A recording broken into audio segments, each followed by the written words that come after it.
लगाया। क्या कर रहे हो? कुछ नहीं। थोड़ी में हाथ लगाया, चरणों पर चरण रखा, जोर का झटका दिया, तड़ की आवाज आई, 3 जगह से तेरी मेरी कुब्जा, परम सुंदरी अप्सरा बनकर के खड़ी हो। रूप लावण्य की देवी देखते रह गए।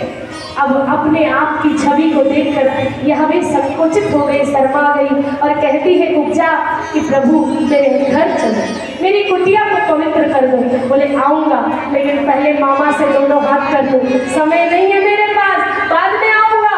और मुस्कुराते हुए आगे बढ़ गए। कुब्जा देखती ही रह गई इस तरह से। श्याम सुंदर आगे बढ़े, बलराम दादा के साथ दौड़ते दौड़ते पहुंचे हैं वहां जहां पर यज्ञशाला का रंगशाला का द्वार था। फूले अपने मनोरमत हाथी खड़ा था। कन्हैया कहा ये लो बात, मामा को पता नहीं है हम बड़े हो गए, एक और खिलौना की व्यवस्था कर दी, अब हम हाथी से खेलेंगे। पहले हेलीकॉप्टर भेजा, सत्तासुर भेजा, पूतना भेजी, फिर हाथी।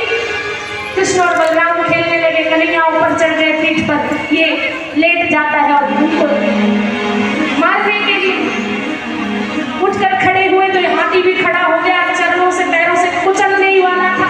कन्हैया ने पकड़ा चरण और घुमा दिया गोल गोल। एक पूंछ पकड़ी बलराम जी ने, सूंड पकड़ी कृष्ण भगवान ने, गरिमा शक्ति का प्रयोग किया, इतने भारी हो गए कि धड़ाम से नीचे गिर पड़ा।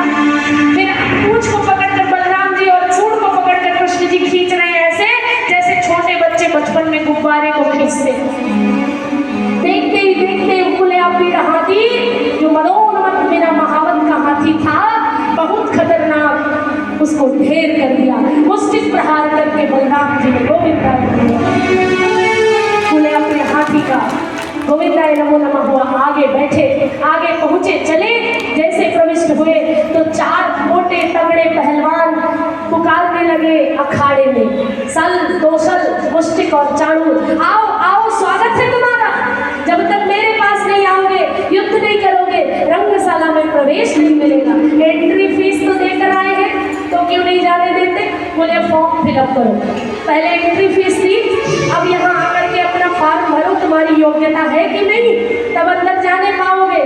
तो फिर चारों पहलवानों के साथ युद्ध के लिए अखाड़े में कूद पड़े। कहते जब वहां पहुंचे, मल्ला राम सलिर राम नरवरा, जितने भी बैठे हुए थे, जितने महारथी थे, उनको तो अपने बराबर दिखाई दिए। जितने वहां पर प्रजा थी, उनको अपने स्वामी के रूप में दिखाई दिए। छोटे बालकों को अपने मित्र, अपने सखा के रूप में दिखाई दिए। जो बड़े बूढ़े थे, उनको अपने पुत्र के रूप में दिखाई दिए। वहां की समस्त स्त्रियों को अपने प्रियतम के रूप में दिखाई दिए, राजा के रूप में दिखाई दिए। और जिसने जिस रूप में देखा, कंस को तो साक्षात काल के रूप में दिखाई दिए।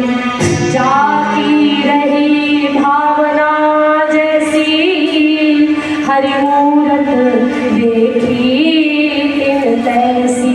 जिसने जिस रूप में भगवान को देखा, उसी रूप में भगवान दिखाई दिए। कहते हैं जो जिस भावना से देखता है भगवान को, उसी भावना से वह प्रभु दिखाई देते हैं। ऐसे मेरे श्याम सुंदर सब पर अपनी करुणा बरसाते हुए, मल्ला नाम सलिर नाम नरवरा, स्त्री नाम स्मरो मूर्तिमान, गोपानाम सजनो सदाम चितिभुजाम, शास्ता सुपित्रो शिशु मृत्युर्भोज पदे विराट विदुषाम, तत्त्वं परं योगिनाम वृष्णीनाम परदेवतेति विदितो रम्यं गतः साग्रजः। अब अपने अग्रज बलराम जी के साथ सबको धन्य करते हुए रंगशाला में प्रविष्ट हुए।